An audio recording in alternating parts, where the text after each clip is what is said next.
అందరికీ మరణాత. ఆదాము గారి మూడవ కుమారుడైన షేతునకు ఏనోషు పుట్టారు. ఏనోషు యెహోవా నామమున ప్రార్థన చేయుట ప్రారంభమైనది.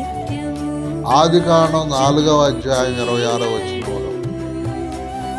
ఆ గృహములో అంతవరకు ప్రార్థన లేదు.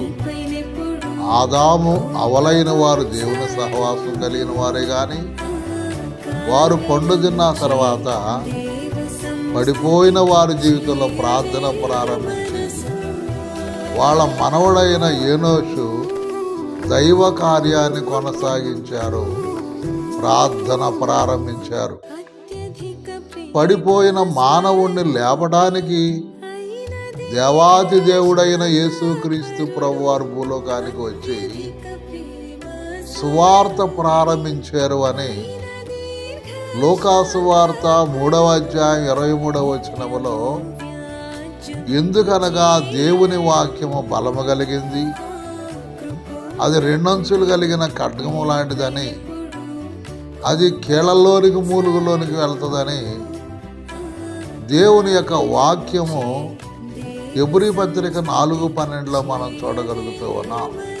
కనుక దేవుని వాక్యాన్ని సువార్త ప్రారంభించిన వారు యేసు ప్రభువుని మనం మరి లూకా సువార్త 3:23లో తన 30వ ఏట ప్రారంభించినట్టుగా చూడగలుగుతున్నాం.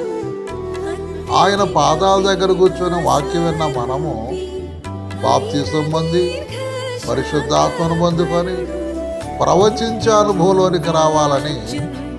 ఎందుకంటే పౌలు గారు సంఘం మీద చేతులుంచినప్పుడు వారు పరిశుద్ధాత్మను పొందుకొని ఆత్మీయ వరములు కలిగి ప్రవచించారని అపోస్తుల కార్యములు 19వ అధ్యాయం 6వ వచనంలో చూడగలుగుతున్నాం. ఫిలిప్పు గారి కుమార్తెలు కూడా అపోస్తుల కార్యాలు 21:9లో మరి 4 కుమార్తెలు ప్రవచిస్తున్నారని చూడగలుగుతున్నాం. ఈరోజు క్రైస్తవ సంఘము ఆత్మ వరములతో నింపబడి రాకడ మేఘం కొరకు ఎదురు చూడాలి.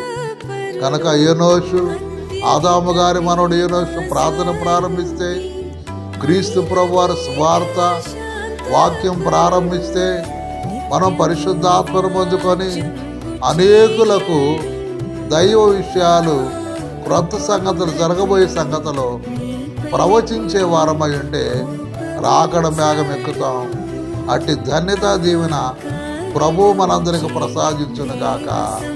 అందరికీ మరణాత. ఆమేన్.